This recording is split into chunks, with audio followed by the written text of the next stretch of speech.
All right, good morning, everyone. Sorry, guys. Every time. Good morning, it is now 10:12. The quarterly meeting of the Louisiana Development Disabilities Council will come to order. My name is Renata Washington. I am the new chair of the Louisiana Development Disabilities Council. I would like to introduce the executive committee new members, Ms. Angela Mormon, vice chair, and Mr. Eric Taylor. Big clap for you guys. And Jill Payno is returning as well. I would like to thank everyone. I am so honored to be the chair, and I'm looking forward to working with everyone also. And we're going to begin. Will Stephanie please call the roll for attendance? Yes, before I call the roll, if you are online, can you please turn your camera on? So, Patty and Robbie, please.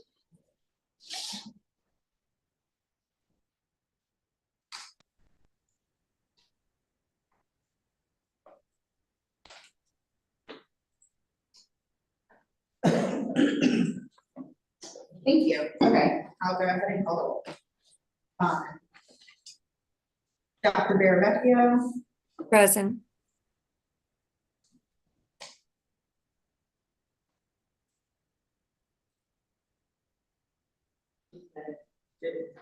Oh, mine's muted. Oh, okay. Present.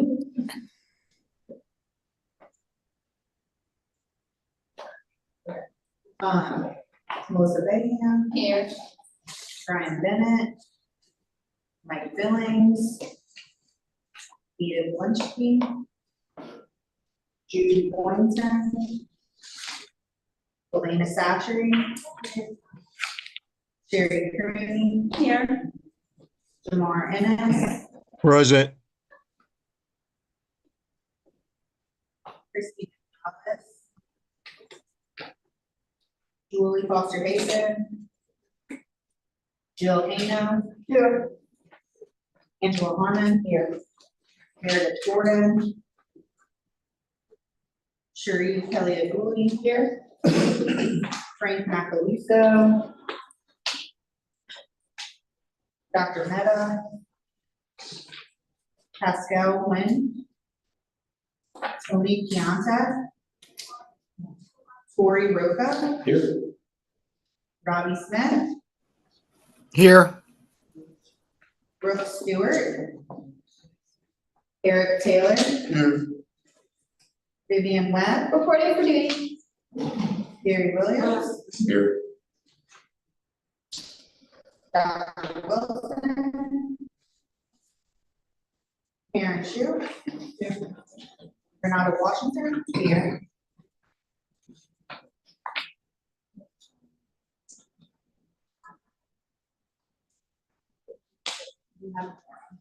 Thank you so much. Thank everybody for attending as well. At this time, we would have Mr. Tori Rocca read the mission statement. Thank you. To increase independence, self-determination, productivity, integration, and inclusion for Louisianans with developmental disabilities by engaging in advocacy, capacity building, and systems change. And now the ground rules will be read by Ms. Elena. Members must be recognized by the chair before speaking, be respectful of each other's opinions, break for 10 minutes every 1.5 hours, discuss council business in a responsible manner,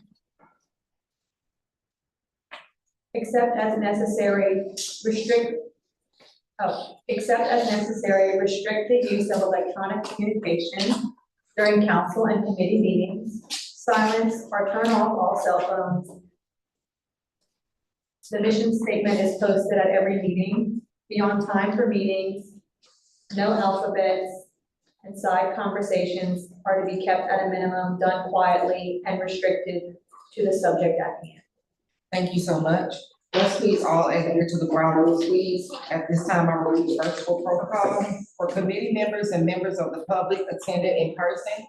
Please raise your hand to speak and wait to be recognized by the chair before speaking. To help the meeting run smoothly, please keep side conversations to a minimum and comments related to the topic we are discussing. For those committee members who are attending virtually, remember your camera must be on at all times, especially for this, meeting right here, but we're very, tight with the forum. So if at all cameras are off or any members in here leave out, we will have to pause the meeting. So please, keep that in mind. Please keep microphones muted unless called upon by the chair.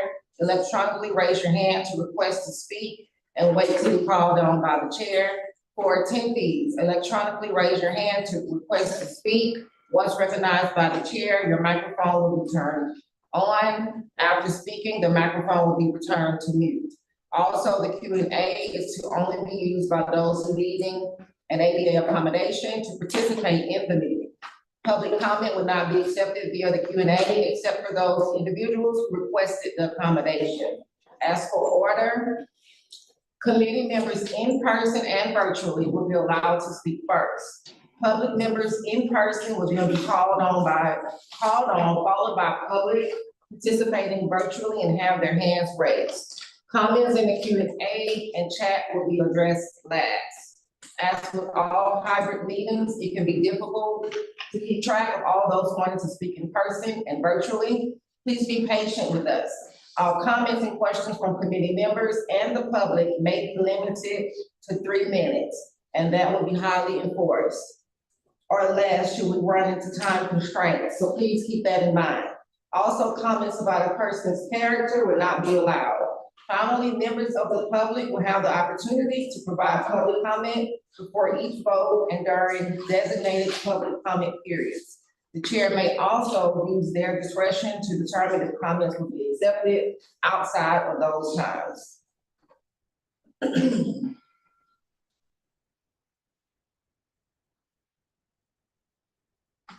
All right, moving on, the first item of business is the approval of the meeting summary. A draft of the July 31st meeting summary was distributed. The summary will not be read unless requested by a member. Are there any corrections?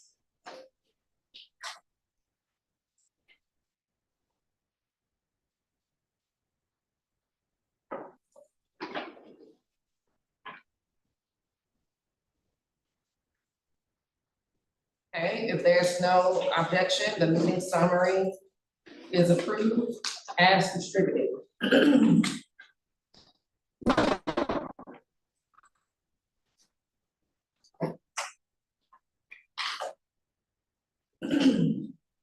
The next item of business is the chair's report. Once again, I am Renata Washington, the new chair for the council. I would like to I don't have a chair's report as we would continue to have like in January, but I just want to use this time just to thank everyone for their contribution so far. I've enjoyed working with each of you, and I look forward to working more collaboratively with everyone in this room. A few goals that I have is to just increase our collaboration, not just here, but if we can just become a council that's more unified, united, that we learn one another, that we learn, just really to really take adhere to the mission that we have, and to always keep that in mind when we are in council meetings, to remain, rooted and grounded in the mission at hand. That way we can keep down a lot of confusion.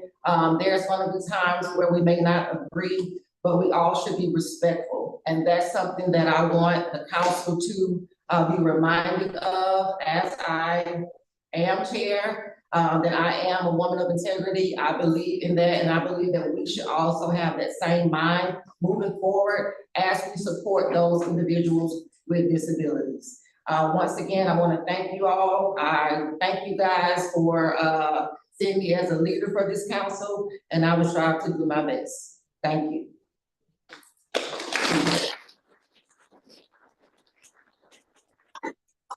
Next, we have the executive committee report. The chair recognizes Vice Chair Angela Harmon. Executive committee met yesterday morning and discussed updates from the DD council staff. The council and committee meetings protocol, which was established in April 2024. The staff provided an update version of the council and committee meeting rules. This version of the protocol is more accessible to plain language and include a breakout of each section. The only change that was made to the current version of protocol was adding the order of how comments will be taken during the meeting, specifically section 6 of the updated version of the rules.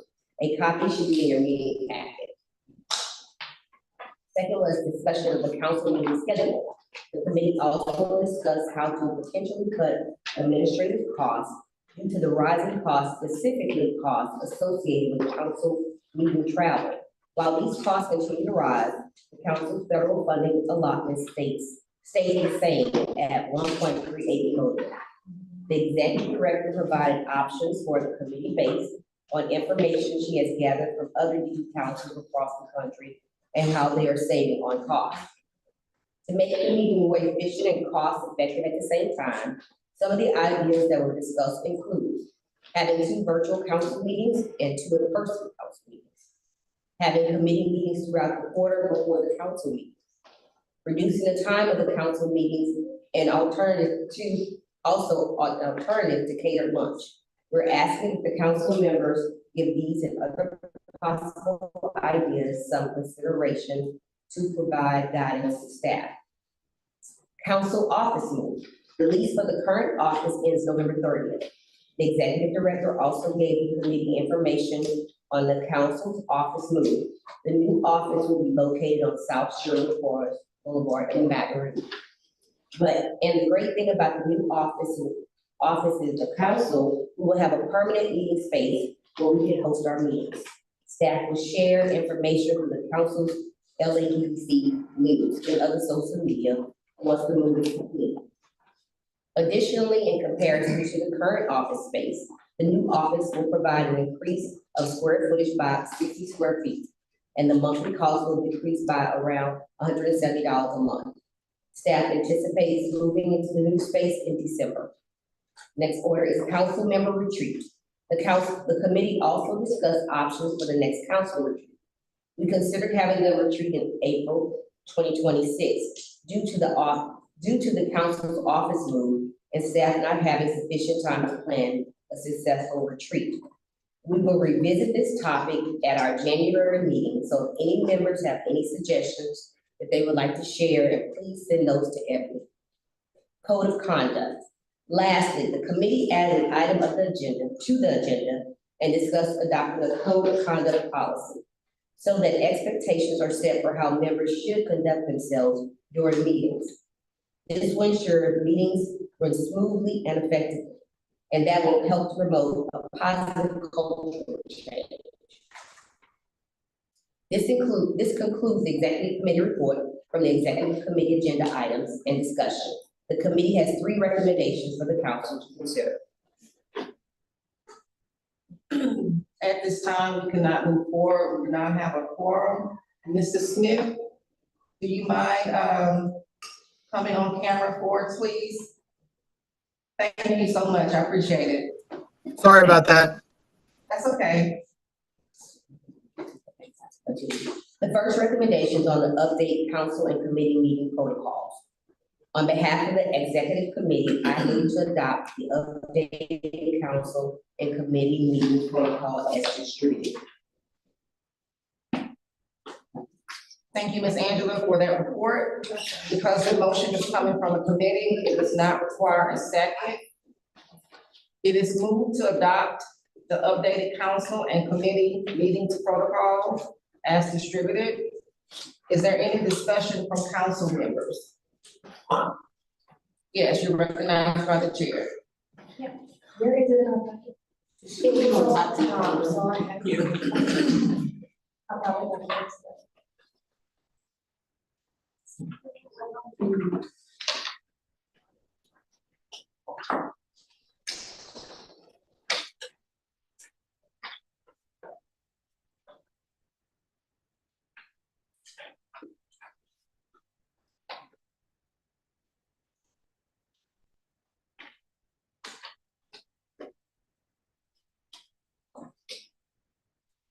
Any discussion from council members?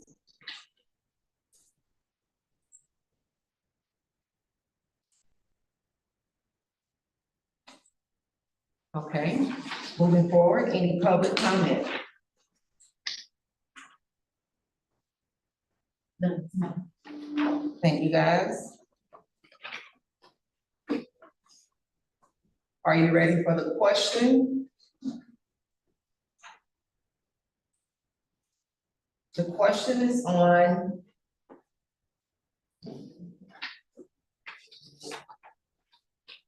approval of the updated council committee, meeting rules. Guys, I can't see that with my glasses. I'm trying to make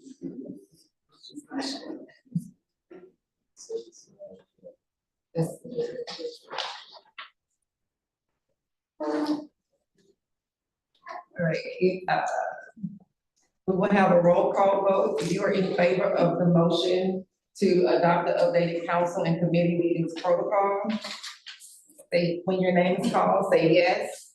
If you are opposed, say no. If you abstain, say abstain. Stephanie, can you please do the roll call?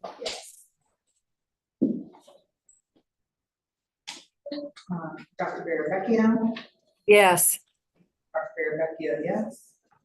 Ms. Bayham? Yes. Ms. Bayham, yes. Mr. Bennett? Mr. Billings? Mr. Bernstein? Mr. Boynton? Ms. Sashri? Yes. Ms. Sashri, yes. Ms. Crane? Yes. Ms. Crane, yes. Mr. Ennis? Yes. Ms. Ennis, yes. Ms. Gonzalez? Ms. Hagan? Ms. Hano? Yes. Ms. Hano, yes. Ms. Harmon? Yes. Ms. Harmon, yes. Ms. Jordan? Ms. Kelly Adooley? Yes. Ms. Kelly Adooley, yes. Mr. Macaluso? Dr. Meta? Ms. Swin? Mr. Piontek? Mr. Rocca? Yes. Mr. Rocca, yes. Mr. Smith? Yes. Mr. Smith, yes. Ms. Stewart? Mr. Taylor? Yes. Mr. Taylor, yes. Ms. Webb? Yes. Ms. Webb, yes. Mr. Williams? Yes. Mr. Williams, yes. Dr. Wilson? Dr. Shu? Dr. Wright, yes. Dr. Shu, yes. And do I ask for the chair?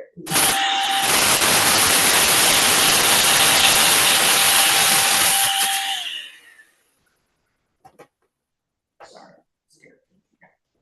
1, 2, 3, 4, 5, 6, 7. 14 yeses, 0 no, 0 abstentions. Okay, the yeses have it and the motion is adopted. Staff will post and distribute the approved meeting protocol. Thank you, staff, for your hard work, and thank you, members.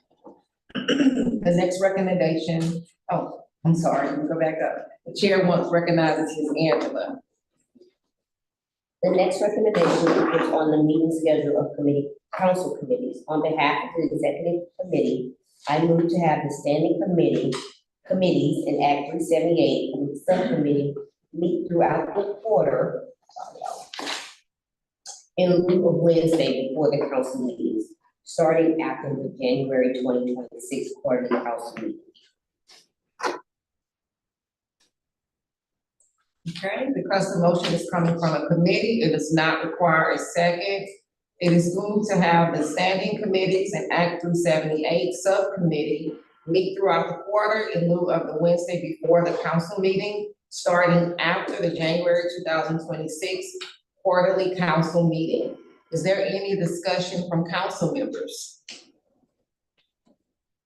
I just don't understand, like, so we're currently meeting on Wednesdays, and so we're removing that, and we're just saying, like, we're gonna meet randomly whenever? I can address that. So the idea is to have the meeting throughout the quarter as council staff, we will work with the chairs to come up with a set date throughout that quarter. So it will be like, I'm just gonna use a random date, the third Wednesday of, the second month of the quarter for Act 70. And it would stay that date every quarter. So that's how it will work. Does that answer the question? Yeah, I mean, I just don't know, like operationally, like, does it make sense? So the executive committee, you guys can jump in. We had a long discussion yesterday on how they can restructure the council meetings to become more efficient and more cost effective. So due to the government shutdown, council staff have had to look at council operations to see what administrative costs we can maybe reduce. And we were spending a lot of funding on travel. So travel for the council meetings. So this would all be virtual then? No, this was still, we can't have all virtual meetings.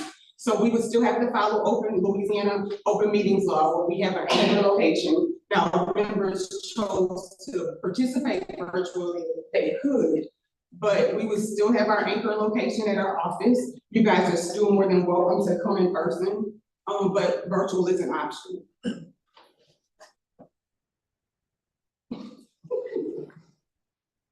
But to cut down on travel costs, travel includes hotels, mileage, food, to help cut down on those administrative costs. That was one of the options that I spoke. I've been talking to a lot of the executive directors across the country on how they're lowering their administrative costs, because we are in a government shutdown. So it's kind of forcing all of us to view how we are conducting business and areas on where we can save money. And that was one of the areas where council staff identified where we could save on costs. So if we were to do these meetings, which most of the meetings on Wednesday are like 2 hours. So those 2 hour quarterly meetings could be done, or those two hour committee meetings could be done throughout the quarter instead of one full day where we're here all day on a Wednesday. And it could cut down on costs.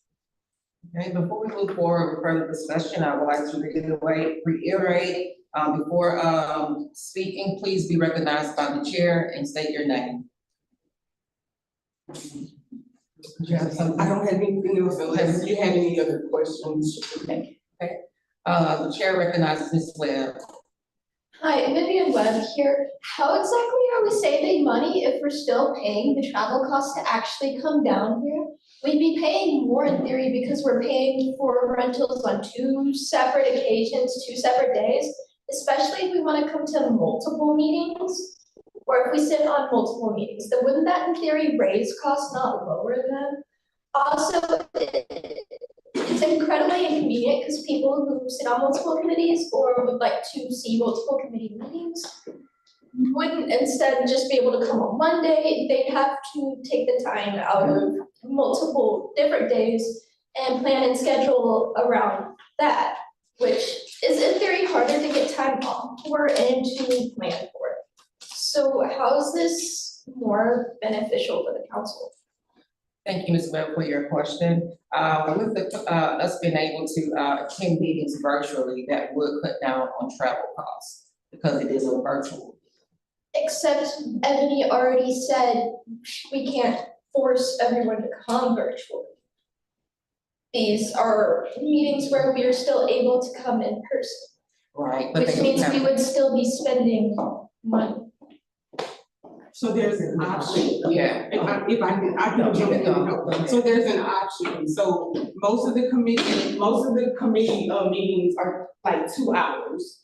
So if you chose to come in for those 2 hours for that meeting, number one, we would be cutting, even if we rented a car, we would be cutting down on food costs because we wouldn't have to provide lunch.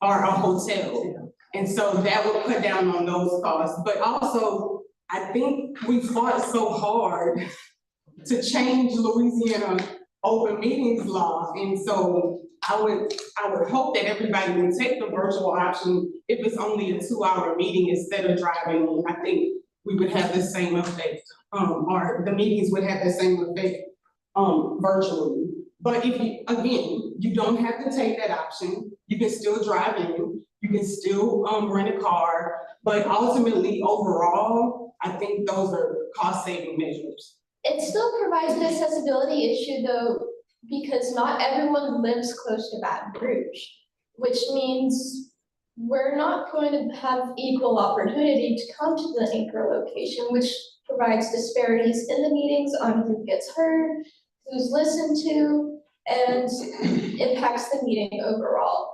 During virtual meetings lately, I've been being told that I could have just come in person and it would have avoided a lot of hassle, even though I was told I was not allowed to come in person because we didn't have the funds. So how are we considering this?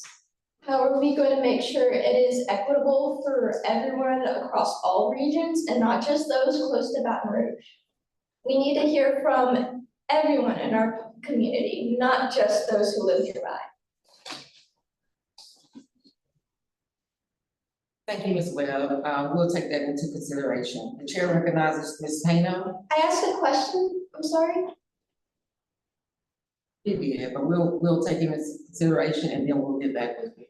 No one ever gets back with me when they say that though, even if they say or email. I would really like it, Okay, thank you. please. The chair recognizes Ms. Payno. You had your hand.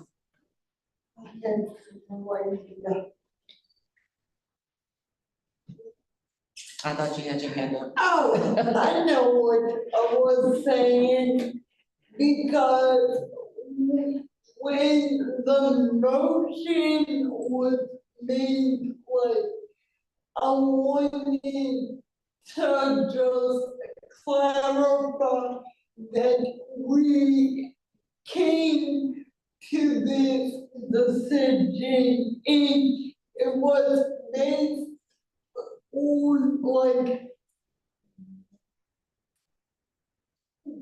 the core of this was like budgetary consideration.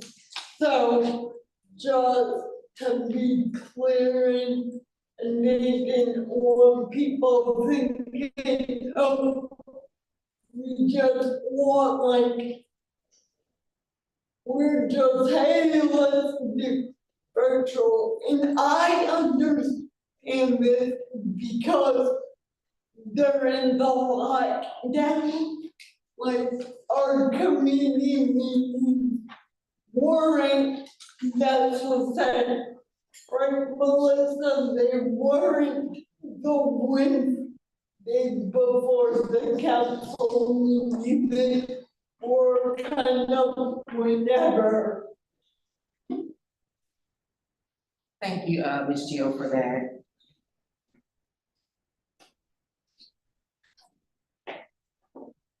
The chair recognizes Mr. Taylor. But again, with the, I'm sorry, this is Eric Taylor. But again, with this is we're not saying that the meetings will not be open to come. We don't want nobody to not say come, but it would be easy, and it would be easy on the, and if I'm out of line, it would be easy on the budget thing, and then just to say, okay, I mean, that's where a cost would be better at, where how long meetings, because sometimes you come to some of these meetings and they may last 2 hours, and then you go and then you got other meetings in between, and then you go through. So what I'm saying is it'll cut down on some of the wait time, and then you just basically logging in on your time, correct? That's what we do. So it would be a costly affection to do that, but if you choose to do whatever you want, you can do. Is I'm correct on what I'm saying? Yes, you are. You can do whatever. I mean, if you're in Baton Rouge, you can come. If you're not in Baton Rouge, you can't come. You know, it is. That's just how it is. I think it would be more beneficial with that. Thank you, Mr. Taylor, for that. The chair recognizes Ms. Elena. I think I lost my train of thought, but, is this gonna be permanent or is this temporary? We're operating under, like, budget constraints, is it something that's open for discussion at a later time to go back to the way that it was? If our budget changes, because I personally, and this is just me being new, I know that I'm maybe the odd man out. I enjoy coming the day before so that I can show up here today and have the information from yesterday to be relevant for me today. And so I'm thinking in my mind, you know, if the committee meetings are further out from the full council meeting, that's gonna be recalling the information from the committee meetings is challenging when we get here. Or potentially not being able to participate in those committee meetings because it's another day to schedule time off or whatever. I'm just thinking of, in my mind, I'm trying to think of how to make it work. I personally like the way that it is because the information is fresh to me whenever I show up here today to give my best effort. So I'm just curious, is it a temporary solution or is this a permanent thing that we're doing? Yeah, I can answer. So going back to Jill's comment, the reason we were suggesting changing or restructuring the council meeting is because of budgetary issues. We've been getting the same $1.38 million since I've been here. I don't know about you. Yeah, it's pretty much been the same. So our allotment has stayed the same while costs have continued to go up. Yeah. And so to me, this would be the solution until we are either granted more federal funding or if we were able to successfully advocate with the state and get additional funding, and I don't see that happening because we've had to fight so hard to keep our funding for families open families. So to me, this would be the solution until we were able to get more funding, federal funding. Okay. And just to kind of address the freshness of the meetings, it would be similar to other ad hoc committee meetings that you all have. So the membership committee met October 7th. Trying to think of another one, the legislative ad hoc committee that met on the 16th. So it will be similar to those ad hoc committees where it's kind of meeting throughout the quarter before the next full council meeting. And so you have to recall the information or the conversations that you all had during those meetings as well. And so you rely on your committee members to help you remember what happened in those meetings. It's just like those meetings. I'm just trying to address the freshness of the information in the meetings. And just to piggyback off of that, it's just being proactive. You know, we have to be prepared for the unexpected. Of course, we do not always like change. And it kind of can look like, well, we've been doing this, it works. But when it was presented, it was just to be proactive. It was just strictly, what if something happens to our funding?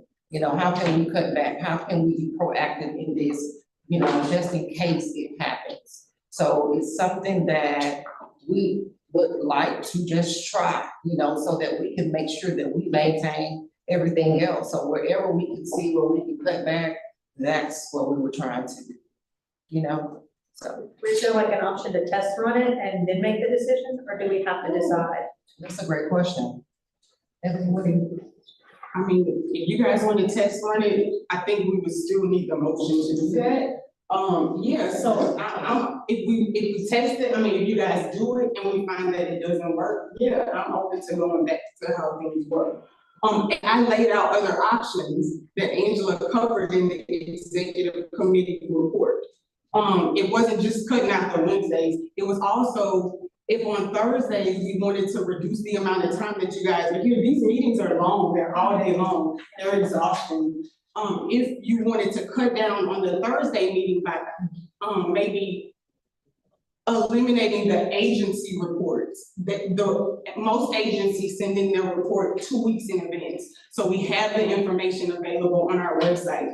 So you guys could prepare those 2 weeks before the council meeting and come with any questions about those reports. So that time gets reduced as well.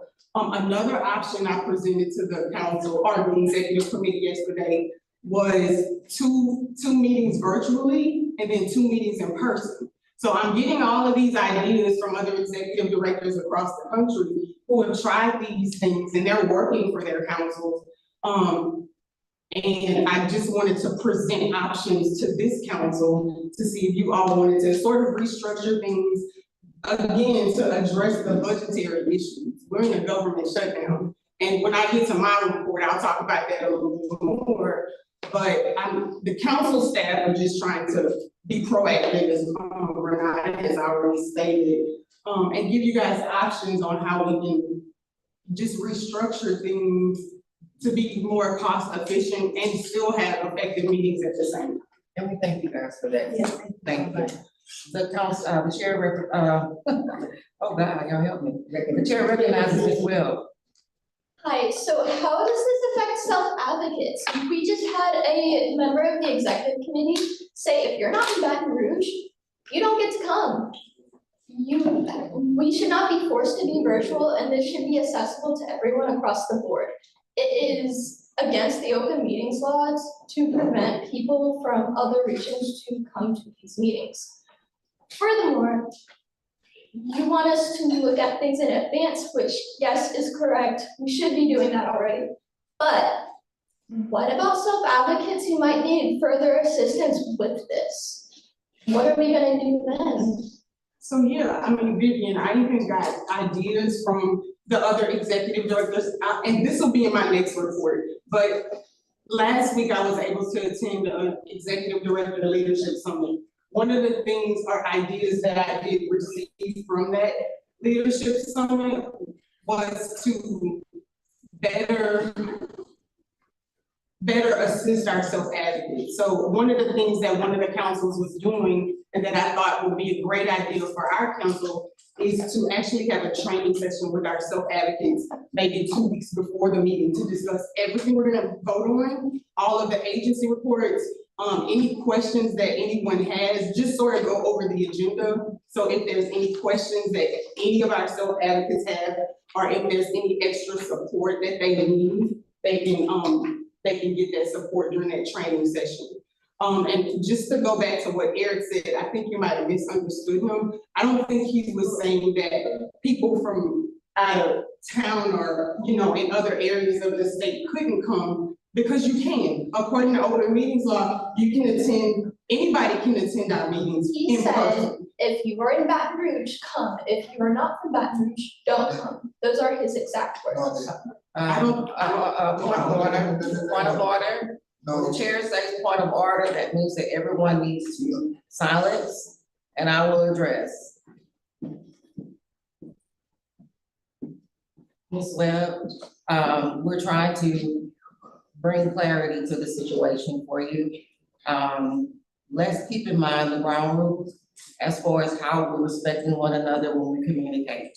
I never Okay. attacked anyone's character. And that's I simply fine. stated what a fellow council members. And I have addressed your question, okay? Not all of it, I So hope. when one person is talking, we need to respect the next person who's talking. So when I speak, I'm gonna allow you to Can you speak, please define respect? okay? When I speak, I'm gonna allow you to speak then, okay? Can we agree to that? Please define respect. That's not the motion at hand for respect.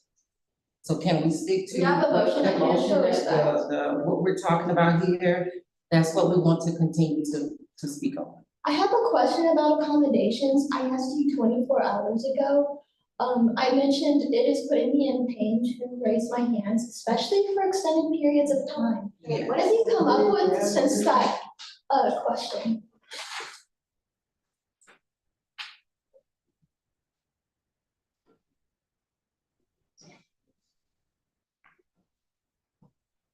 I'm sorry about that, Ms. Webb. Once your hand is raised, that's when we acknowledge you. okay? And we write it down. I have Ms. Nicole here, she also writes it down. That's something that we put in place, and we also changed our seating arrangement. Yes, ma'am, I noticed that, but how do I know when I'm acknowledged? Because there have been times in the past where I haven't been acknowledged. Also, back to the Zoom meetings, last few Zoom meetings, I was told that I should have come in person. I was told that to avoid any issues or to be heard, I should have come in person. How are we going to make sure that all of the council members have equal access to these meetings and can fully participate? Okay. Thank you for your questions, I do appreciate that, and they're valid. But we'll get with Ebony, I'll have it where we can get with Ebony, and we'll address your concerns offline. Can we please address the concern about the accommodation now, so I'm not going through as much pain, please? I can't, I'm not gonna address it right now, I'm gonna address it offline. Thank you. I just need to know a symbol or something, so I know what I'm doing. It's not a big issue.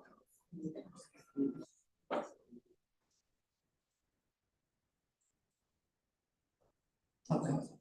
Okay. We have lost quorum, so the meeting is going to have to stand as is for now.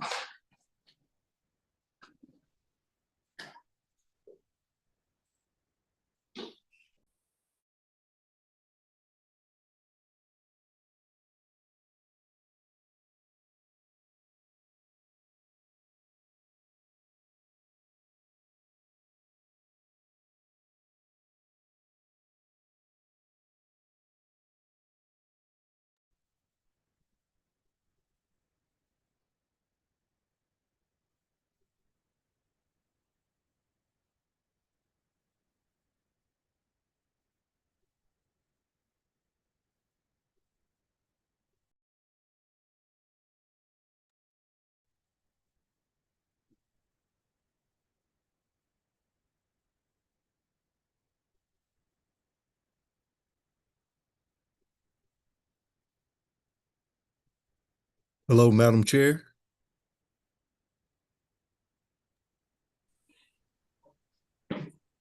Yes, the chair recognizes you.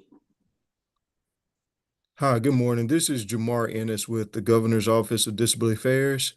May I entertain maybe a suggestion, maybe those items that don't require a quorum, maybe we could get through some of those to the extent that we can be somewhat productive as we kind of navigate our quorum dilemma. The meeting requires a quorum, no? Okay, I'm so sorry. Let me just stop right now to say this again so that everyone is very clear. Your hand goes up. Someone will point, the chair will point to you and you lower your hand. And then I'm giving instruction so that you all understand how to comport yourselves moving forward. When you raise your hand, the chair will point to you so that you can lower it. And your name goes on the list, and in that order, your name will be called so that you can speak. From this point, we do not have a quorum and nothing can be done. No business can be transacted until that quorum is in place. So we are standing at ease or taking a small brief recess until such time as everyone who needs to be in the room comes back to the room and everyone who's online is online with their cameras on and their faces being shown. Okay? Thank you so much, Madam Chair. You may recognize anyone who has their hand up and wants to speak accordingly. Thank you so much for that. Ms. Hano. okay, so I have a silly basic question. And I'm gonna be blunt, and this is for Nicole Anderson. Whatever I'm gonna be. So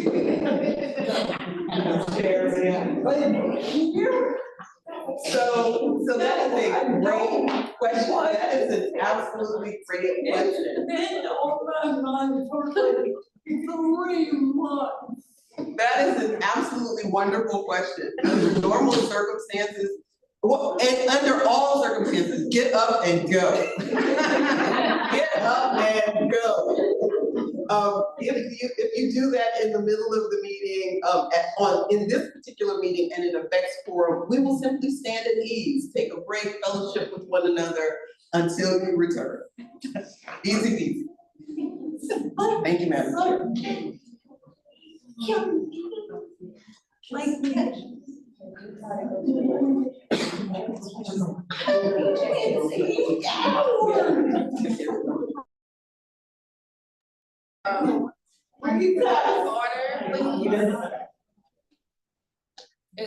If there's no objection, would you guys be okay with taking a break?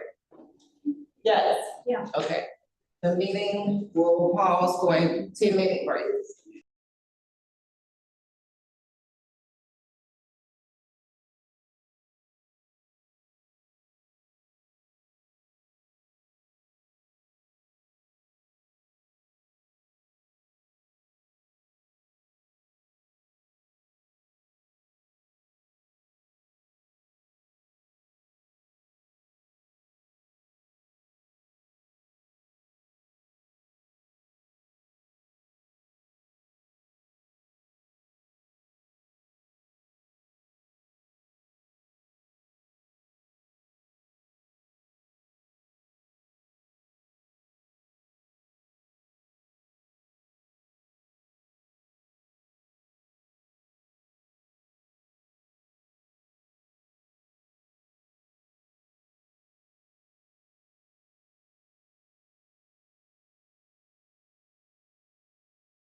Yeah, I had to put my t-shirt on.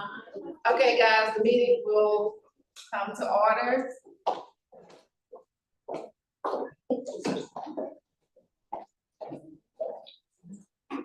All right, and we're gonna go back to the question. Is there any further discussion from council members regarding the motion to have the standing committees and Act 378 subcommittee meet throughout the quarter in lieu of the Wednesday before the council meeting, starting after the January 2026 quarterly council meeting? Any discussion from council members?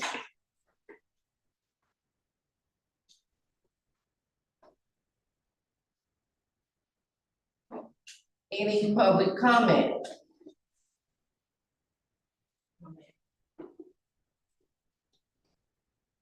Okay, are you ready for the question? The question is on having the standing committees and Act 378 subcommittee meet throughout the quarter in lieu of Wednesday before the council meeting, starting after the January 2026 quarterly council meeting. We will have a roll call vote. If you are in favor of the motion to have the standing committees and Act 378 subcommittee meet throughout the quarter in lieu of the Wednesday before the council meeting, starting after the January 2026 quarterly council meeting, when your name is called, say yes. If you're opposed, say no. If you are abstain, say abstain. Ms. Stephanie, can you call the roll, please? Sure. Dr. Vera Vecchio, Abstain. Dr. Vera Vecchio abstained. Ms. Bayham? Yes. Ms. Bayham, yes. Mr. Bennett? Mr. Billings? Mr. Blanchky? Mr. Boynton? Ms. Sastry? No. Ms. Sastry, no. Ms. Crane? Yes. Ms. Crane, yes. Mr. Ennis? Abstain. Mr. Ennis abstained. Ms. Gonzalez? Ms. Hagan? Ms. Hano? Ms. Hano abstained. Ms. Harmon? Yes. Ms. Harmon, yes. Ms. Jordan? Ms. Kelly Adooley? Yes. Ms. Kelly Adooley, yes. Mr. Macaluso? Dr. Meta? Ms. Lynn? Mr. Beyonce? Mr. Rocco? Abstain. Mr. Rocco abstained. Mr. Smith? Yes. Mr. Smith, yes. Ms. Stewart? Yes. Ms. Stewart, yes. Mr. Taylor? Yes. Mr. Taylor, yes. Ms. Webb? No. Ms. Webb, no. Mr. Williams? Yes. Mr. Williams, yes. Dr. Wilson? Dr. Shu? Abstained, sorry, I didn't hear you.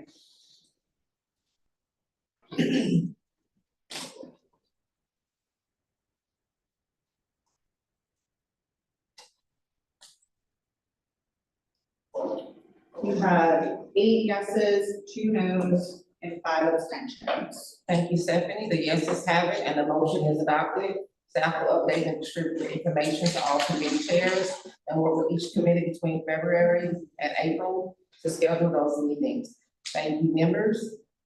The chair once again recognizes Ms. Angela. Okay, the final recommendation from the executive committee is on a proposal for a county code of conduct. On behalf, oh, I'm sorry, yeah, that's right. On behalf of the executive committee, I move that the council staff draft a code of conduct policy to be brought before the council to consider and adopt.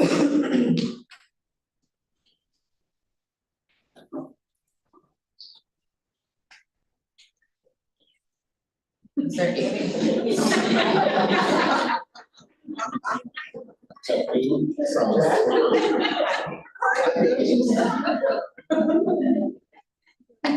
Thank you for joining me.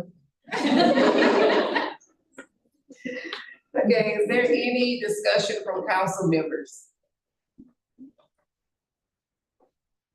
Wait, what is, cause. So. Sorry, Thank you. The chair recognizes you, Ms. Hayno. sorry, so like, if this passes. So like, would we form an ad hoc committee to like. Create this policy or like, I'm kind of confused on how the vision plays out. Jill, the staff will, help create the, code of conduct. Okay, Yes, and bring it to the executive committee and then thank you. you're so welcome. Again, sorry for talking the term.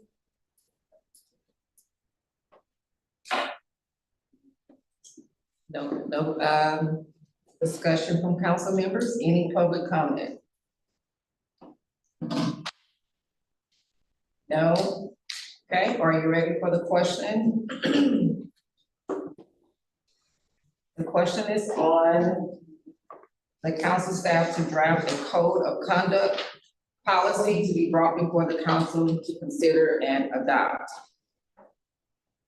We will have a roll call vote. If you are in favor of the motion to have the council staff draft a code of conduct policy to be brought before the council to consider and adopt, when your name is called, say yes. If you're opposed, say no. If you abstain, say abstain. Ms. Stephanie, could you please call the roll, please? Dr. Baravecchio, Yes. Dr. Baravecchio, yes. Ms. Bayham, Yes. Ms. Bayham, yes. Mr. Bennett, Mr. Billings, Mr. Flinchke, Mr. Boynton, Ms. Satcher, Yes. Ms. Satcher, yes. Ms. Crane, Yes. Ms. Crane, yes. Mr. Ennis, Yes. Mr. Ennis, yes. Ms. Gonzalez, Ms. Hagan, Ms. Hayna, Ms. Hayno, yes. Ms. Harmon, Yes. Ms. Harmon, yes.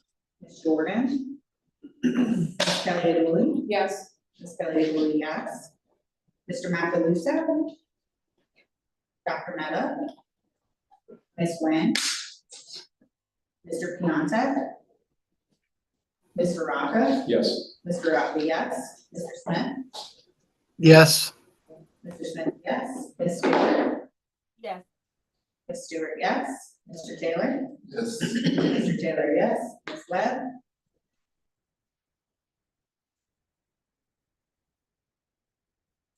Mr. Williams, Yes. Mr. Williams, yes. Dr. Wilson, Dr. Chu, yes.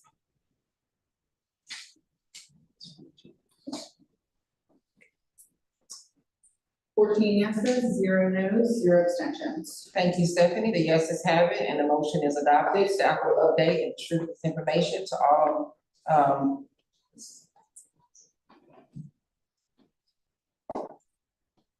yes, okay, the staff will distribute this information, to all committee chairs.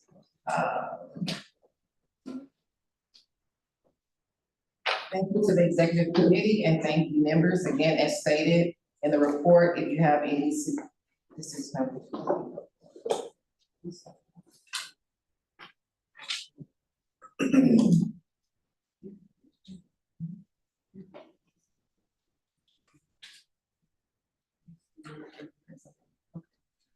Okay, so as as stated in the report, you have any suggestions regarding the retreat, please give those to Ebony.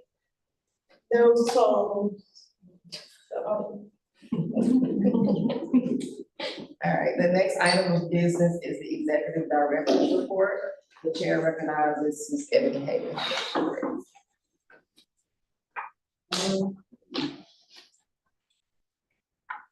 Pulling up my notes, 1 second.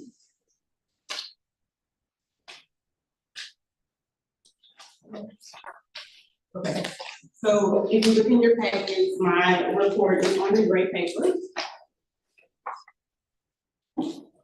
I'm not gonna read the report, I just wanna highlight it a couple, I just wanna highlight just a couple of things. Your action plan for federal fiscal year 2026, which began on October 1st.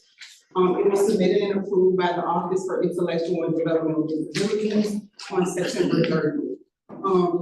I was also informed on September 30th that the program performance report, or your PPR, our federal reporting, was also approved by OIDD during that same time, on September 30th. Just a couple of highlights from appropriations. As everyone I'm sure is aware, Congress hasn't passed the budget for FY 26, which began on October 1st, so we're currently in a government shutdown. I know there was some concern about council staff, and I did send out a memo like shortly after the first, I think on the 3rd. There was some concern about council staff, but I just wanna reassure you guys that although our grant is federal funding, we are not federal employees. So council staff are fine, and we're still working to get things squared away and worked out, your plan carried out just the way you like it. We are still operating on FY 25 funding, and so the shutdown is affecting the funding for FY 26, not 25. So as I stated in the memo that I sent, our FY 25 funding should last until about this same time next year. Hopefully, the government shutdown does not last until then, but council staff are actively searching for ways that we can cut down on those administrative costs to be more effective, which is something you guys just asked about.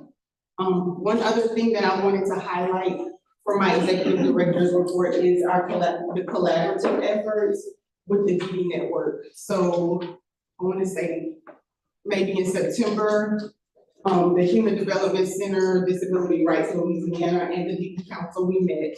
And we're trying to have these meetings regularly, once a quarter, just to start facilitating more collaboration and partnership between our sister agencies. And so what was discussed during that was collaborating more, but also specifically, we spoke about a 3-day virtual summit that's gonna be spearheaded by the HBC staff. The summit, I think, is gonna take place in January. It's called Speak Up, Stand Out, or Speak Up, Stand Up. And I'm pretty sure whoever the HBC rep here is today, Constance, I'm sure she'll be able to give us some more information about that when she does her report today. So does anybody, I'm happy to answer any questions, Chair, if anybody has any questions about my report. Thank you, Ebony. As she stated, any questions from council members regarding the report? Okay, the report requires no action and will be placed on file. The next item of business is the budget report. Once again, Ebony Haven. Okay, so this council meeting, you all have 2 budget reports that's included in your packet. The first report is the final report for FY 25. And the other report is the FY 26 first quarter expenditures. So I'll speak about the closeout report for FY 25 first.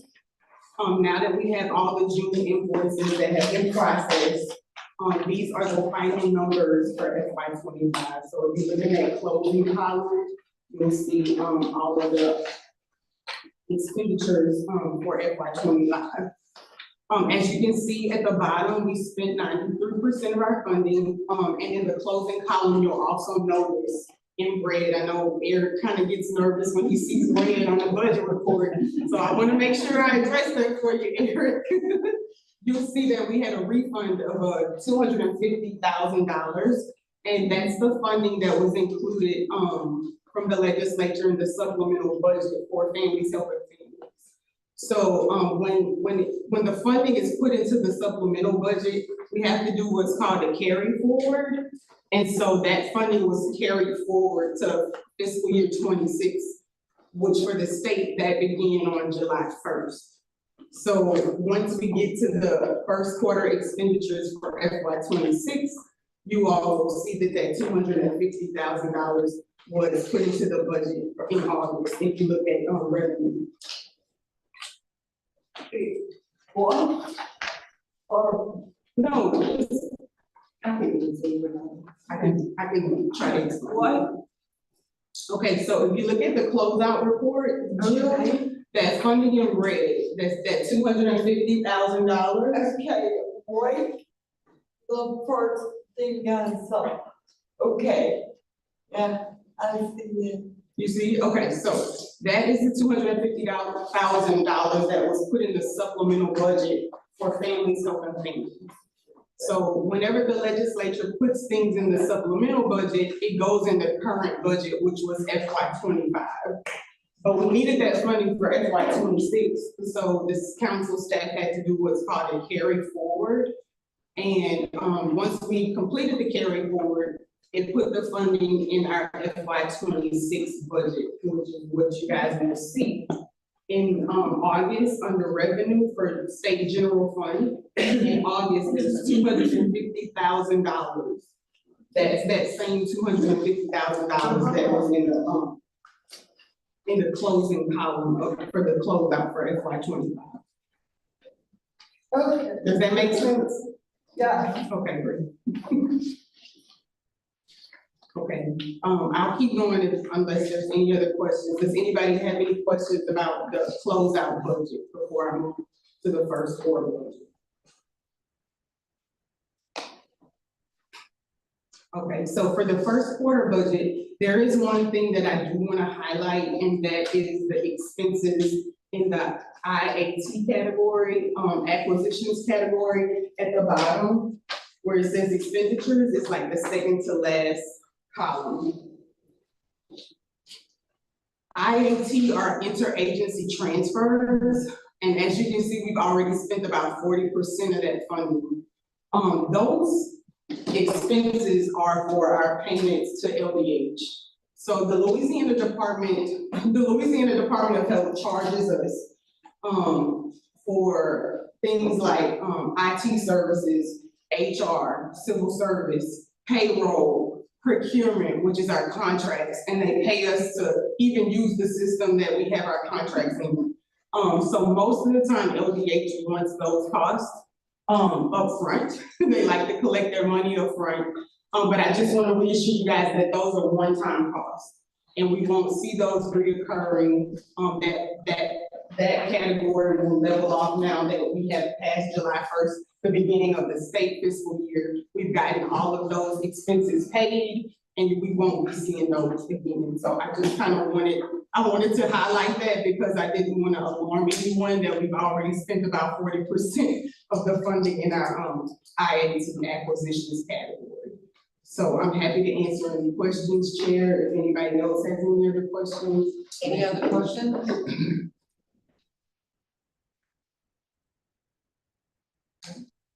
No questions, council members? Placed on file.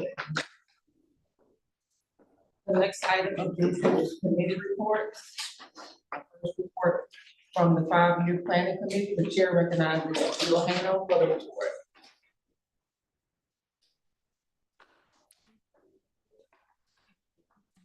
Want me to read it, Jill? I'm sorry, no. It's okay, you still want Ms. Stephanie to read? Yes. Okay, It's no problem. All right, Ms. Stephanie. The five-year planning ad hoc committee met on August 5th and 6th to start building the council's next 5-year plan for 2027 to 2031. The plan guides what the council will work on to help people with developmental disabilities and their families. The committee reviewed what a 5-year plan is, how it's made, and key deadlines. Members then looked at Louisiana's state data in several areas provided by the state agency reps, including self-advocacy, education and early intervention, childcare, healthcare, housing, transportation, recreation, employment, and community supports. They reviewed input from council committees, public forums and surveys, and ideas from LaCan. After reviewing all of the information, the committee chose 3 main goal areas to focus on: self-advocacy, health and community supports, education, early intervention, and employment. They then wrote the goals and objectives for the next 5-year plan. The draft plan that the committee approved has been included in your packet. Here's the motion they bring to the table, they bring forward for your consideration. And you want this? Yeah, okay, I'm gonna put it on.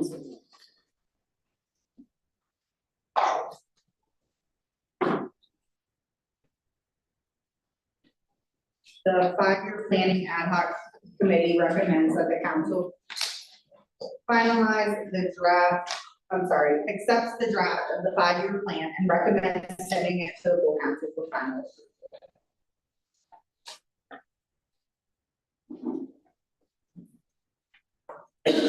Chair recognizes Ms. Zeno. So. Okay, so from our goal, thank you, staff, with that being said, on the behalf of the 5-year planning committee, I that the council sets the draft of the 5-year plan. Does it approve in? Okay. Because the motion is coming from a committee, it does not require a second. It is moved to have the 5-year plan ad hoc committee recommends that the council accept the draft of the 5-year plan. Is there any discussion from council members? Any public comment?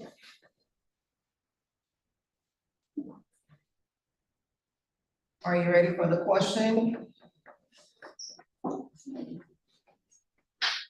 The question is, the council accepts the draft of the 5-year plan. If you are in favor of the motion, when your name is called, say yes. If you're opposed, say no. If you abstain, say abstain. Ms. Stephanie, can you call the roll, please? Sure. Dr. Maravecchia? Yes. Dr. Maravecchia, yes. Ms. Bayham? Yes. Ms. Bayham, yes. Mr. Bennett? Mr. Billings? Mr. Blanchard? Mr. Boynton? Ms. Sashry? Yes. Ms. Sashry, yes. Ms. Crane? Yes. Ms. Crane, yes. Mr. Ennis? Yes.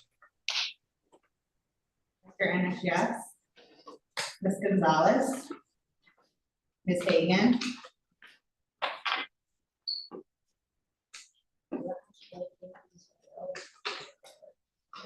Yes. Ms. Hano? That, I thought the same thing. Ms. Hano, yes.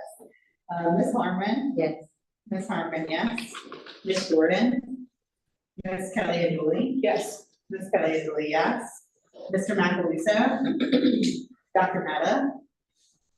Ms. Glenn? Mr. Pianta? Mr. Rocca? Yes. Mr. Rocca, yes. Ms. Smith? Yes. Sorry, Ms. Smith? Yes. Ms. Stewart? Yes. Ms. Stewart, yes. Mr. Taylor? Yes. Mr. Taylor, yes. Ms. Webb? Yes. Ms. Webb, yes. Mr. Williams? Yes. Mr. Williams, yes. Dr. Wilson? Dr. Shu? Yes. Dr. Shu, yes. 15 yes, 0 no, 0.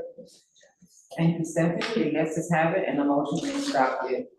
Thank you, Jill and Stephanie. The next item of business is a report from the 2025 Membership Committee. The chair recognizes Ms. Angela Horn. Thank you, Madam Chair. The membership committee met October 7th to choose applicants to recommend to the full council for council membership. The council has 3 seats that will term in November 2025. The committee reviewed the Louisiana Development of Disability Council demographics compared to the state of Louisiana demographics and discussed areas where improvements can be made in council membership in regards to demographics and geographic locations. Based on the information presented to the council, these members that live in central Louisiana, i.e. Alexandria, Northeast, Monroe region of the state. The committee also reviewed the role and geographic location of the 3 members whose seats are ending in November 2025. There was 1 self-applicant, 14 parent applicants, 2 immediate relative applicants. However, one of the immediate relatives was not eligible. So 16 applicants were interviewed and rated based on their answers during the interview. The committee was informed that since 2 members terming are individuals with disabilities, we had to select at least 1 individual with a disability in order to remain in compliance with the DD Act. The committee decided to recommend 3 applicants and 3 alternates. Those applicants have sent a short bio that is included in your packet for the council to consider. Unfortunately, we were not able to give bios on 2 of the alternates. Therefore, the committee has this recommendation to present to the council for consideration.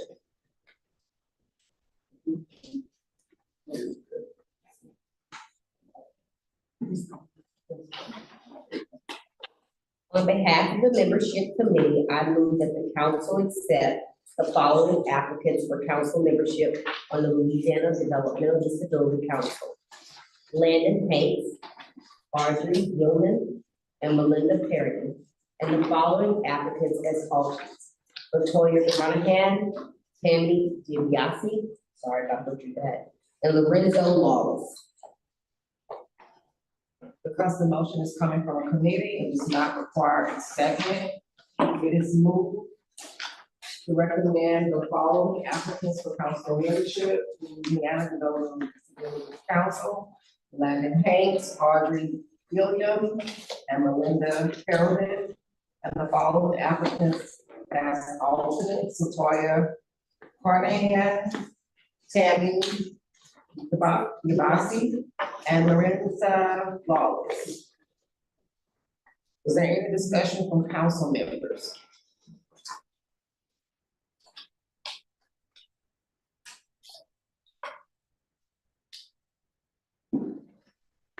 Any public comment? The chair recognizes you. Hey everyone, my name is Lynn Digital and I'm the Louisiana Leadership Forum Coordinator. I just wanted to point out that Landon Hanks was a 2024 LA Wildlife alumni and he came back and served as staff in 2025. Landon is one of the strongest advocates that has come from our program. He represents our community incredibly well. He is highly involved in multiple areas of disability and has amazing leadership skills. So Landon is, there's no better choice. Thank you. Let's give Landon.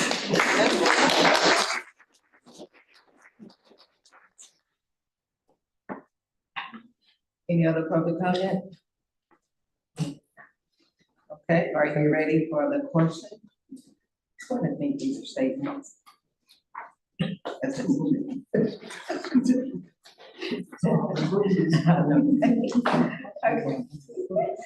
All right, the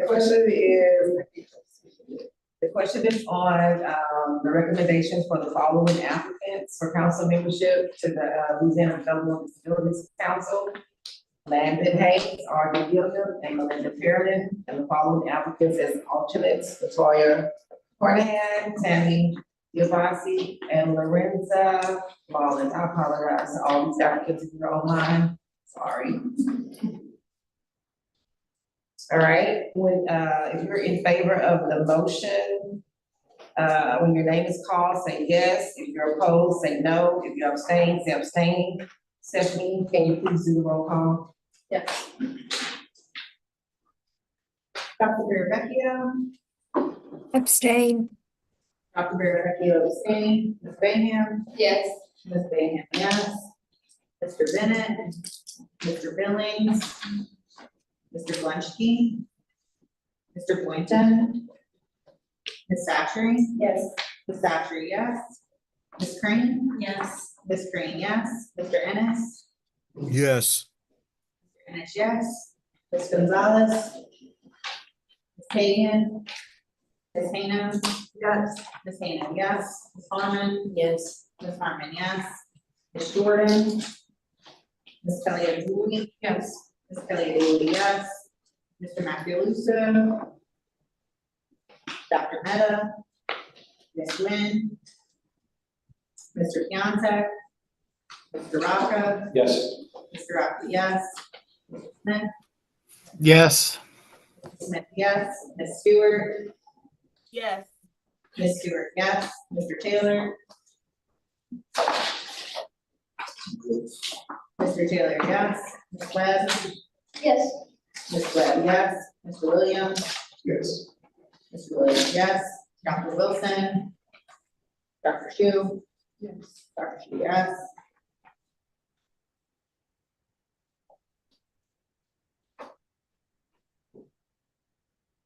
Fourteen yes, 0 no, 1 abstention. Thank you, Stephanie. The yeses have it, and the motion is adopted. Thank you, Ms. Angela, and thank you to that membership committee team. Are there any further questions? Okay. Hearing none, the next item of business is a report from the Legislative Advocacy Agenda Committee. The chair recognizes Ms. Elena. Okay, so, we met, Legislative Ad Hoc Committee met on October 16th to review community feedback about the council's 2026 legislative advocacy agenda. We had 10 volunteers on the committee. I want to thank each one of them for their time and effort. I also want to thank the council agency representatives who joined us to answer questions and give input, and the public members who shared their ideas. The purpose of this committee was to look at all the input collected by our LACAN leaders from meetings held around the state. Our goal was to create a list of issues to recommend for the council's legislative advocacy agenda for 2026. The committee spent several hours talking about the issues that matter most to people with developmental disabilities and their families. After much discussion, we agreed that the council's advocacy agenda should focus on no more than 4 main issues. Here's the motion that we bring forward for your consideration. The Legislative Advocacy Ad Hoc Committee recommends that the council include the following issues in its 2026 legislative advocacy agenda. Number 1 was to increase waiver rates and pay for direct support workers. Number 2 was to create or improve an emergency alert system for individuals with intellectual and developmental disabilities. Number 3 was to require school districts to conduct functional behavior assessments and develop behavioral intervention plans before continued removals. Number 4 was to provide additional funding for Louisiana Rehabilitation Services to ensure the full federal fund match. And we offer this motion to you for consideration.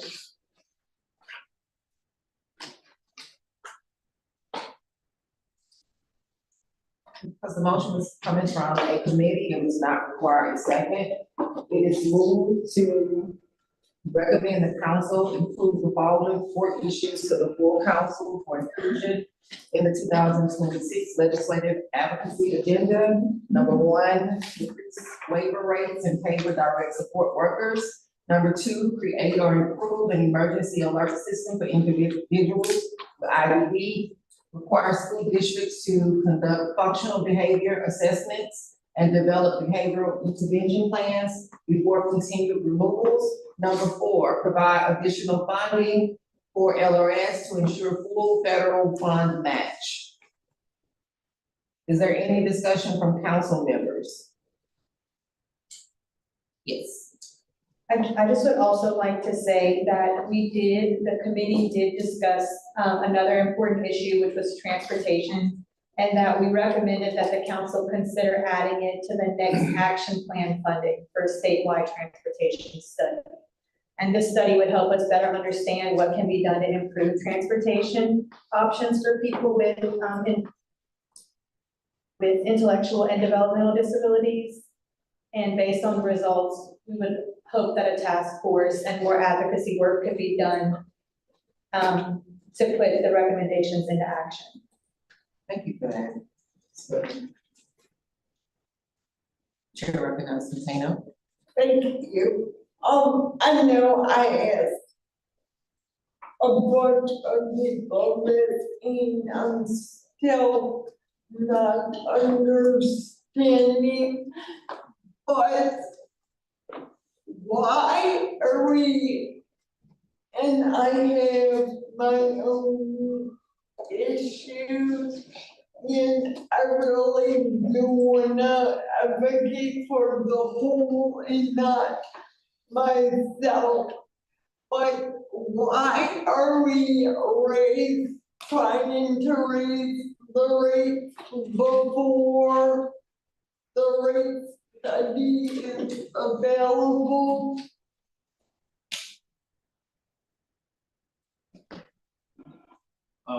So in self-determination yesterday and at the meeting that we had on the 16th, the legislative ad hoc, representatives from the department were very confident. We found out yesterday within 2 to 3 weeks that we should have the information from the rate study. So the study has been completed. It is done. The department leadership there just felt like the study was very technical and they wanted to also provide information in a more digestible way. So once we get that information, which I think Bernard had mentioned yesterday, that's likely to come out within the next 2, maybe 3 weeks, then we'll have that information to support the request for increased rates.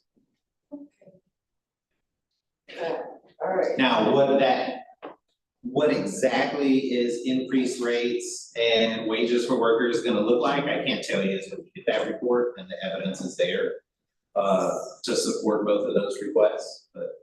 So is it the DSW or is it DSW and support formation? Because if it's support formation, I have a big issue. The rate study looked at all the rates for home and community-based services, not even just waiver rates. I'm sorry, I didn't recognize my bad. Let's go to race. The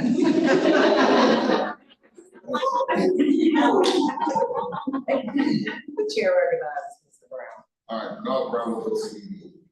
So Chill, the study looked at all home and community-based services, not just rates in the waiver. So the state plan rates as well have been reviewed and assessed and addressed. To answer your question, in short, S4 coordination rates were looked at and addressed as well. Part of the piece Brent was talking about, and I'll kind of touch on it. I don't know. Tangela might touch on it. Somebody.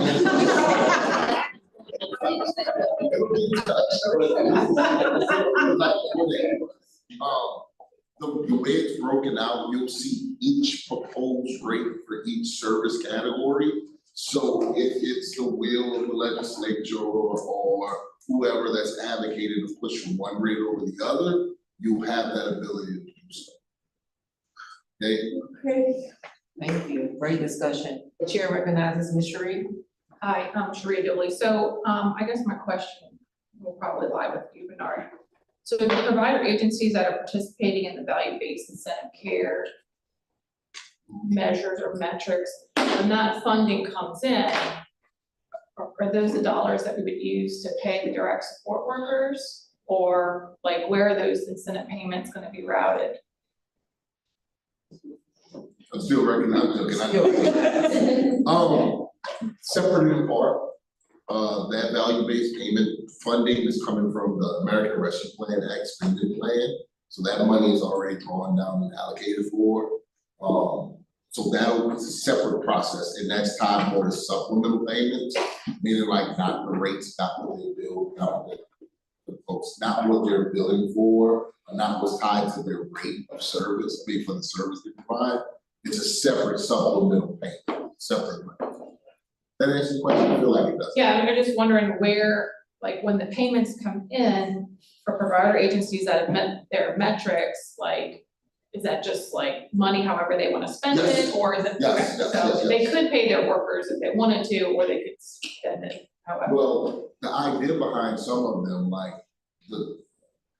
some of them are designed to incentivize providers to do certain things. And that funding, and the logic behind the funding is this is to give them the appropriate funds to do those things. So some of them is tied to direct support workers. Some of them is tied to how they operate their businesses, like creating efficiencies in how they operate. Some of it is tied to hiring practices, right? Some people use advanced matching tools to make sure they can tie the right worker with the right waiver recipient. That costs money too, that's not necessarily captured in the rate. So the idea is that we provide funding through this supplemental value-based piece to fund things like that. See what I'm saying? So while we're not telling them how to spend the money, in some instances it's tied to the incentive itself. Got it? Everybody else got it? Any further discussion? Yes, Mr. Taylor. So this is Eric Taylor. What you're saying is it's not basically going to the direct support workers, it's basically just going to. Yes and no. So value-based payment is totally different from the rate stuff. So let me make sure we're clear there. What that discussion now is the rate stuff. That's going to the rate for the services provided. What Mr. Dooley asked me was about a separate thing, which is the value-based payment model. It's totally separate and unrelated. So that money is supplemental payments to agencies to hit specific performance measures or incentives. So is that, you're saying, is it being by the qualification or? Yeah, so that money doesn't go out unless you hit the benchmark. You understand what I'm saying? The rate money. No, so like, let's say for instance, it's like if you do 3 free throws, you get money, you know what I'm saying? That's the value-based piece. That's not a guaranteed fund, that's not guaranteed money for providers. The rate though, that's guaranteed money to the providers because they gotta provide the services, right? So they gotta pay us. 2 separate things. With that money, there is an expectation with the rate study, and there's an expectation in place now that a certain percentage of the rate goes to the worker. That's currently in place. Okay, so some of it goes to, and the reason why I'm asking is better rate, better workers. In theory, right? Right. In theory, okay. That's the theory to some. Right. All right. It's a lot that goes into that. But yes, we understand DD's council's position that they feel like the increase in wages should, the rate of the minimum pay should be higher to attract quality workers. We get that. Right, because if you've got workers that's, say, in a high class that they already trained as nurses, they already got a qualification as, higher, they come from a higher paying job. So that's in theory, if I'm saying what I'm trying to say. Yeah, I got you. Yeah. So say like if you get a lower worker, and they're not higher in the other one, that's basically, they get paid different. I mean, the providers are just like any job, get paid on experience, right? So you got a new worker who's not experienced with providing services to our population. I wouldn't expect them to be paid the same as someone who's been doing it for 10 years. You know what I'm saying? So they still have that flexibility. But what we have in place now is that just because that person is a new worker in this field, don't mean you can pay the minimum wage. And that's what we have in place now. So there aren't any direct support workers that are receiving minimum wage. See what I'm saying? So that answers your question? Yeah. All right. Lean back over. Come on, lean back over, folks.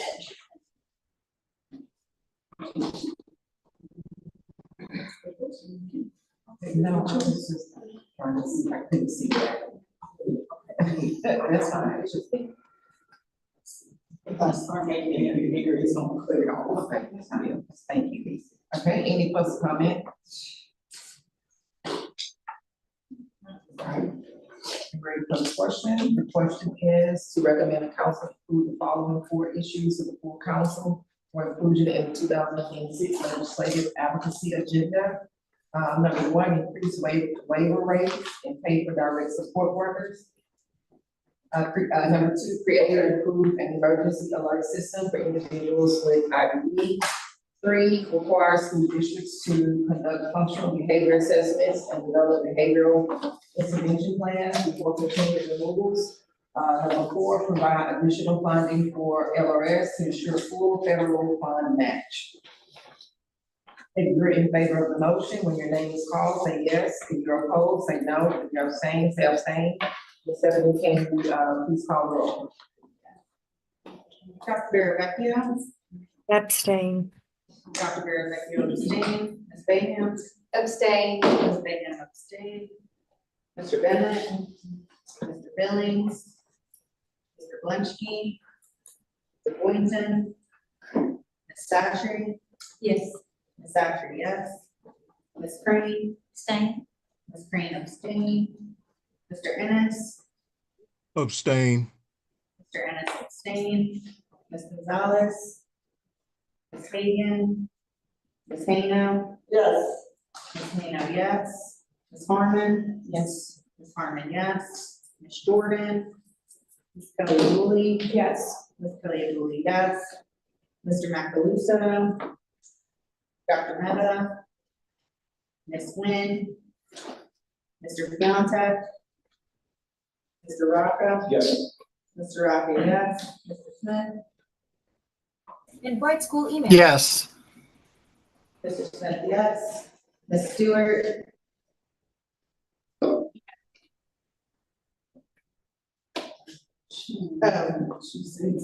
Yes. Thank you, Brooke, I'm sorry, I couldn't hear you. Ms. Stewart, yes. Mr. Taylor? Mr. Taylor, yes. Ms. Webb? Yes. Ms. Webb, yes. Mr. Williams? Abstain. Mr. Williams, abstain. Dr. Wilson? Dr. Shu? Yes. Dr. Shu, yes.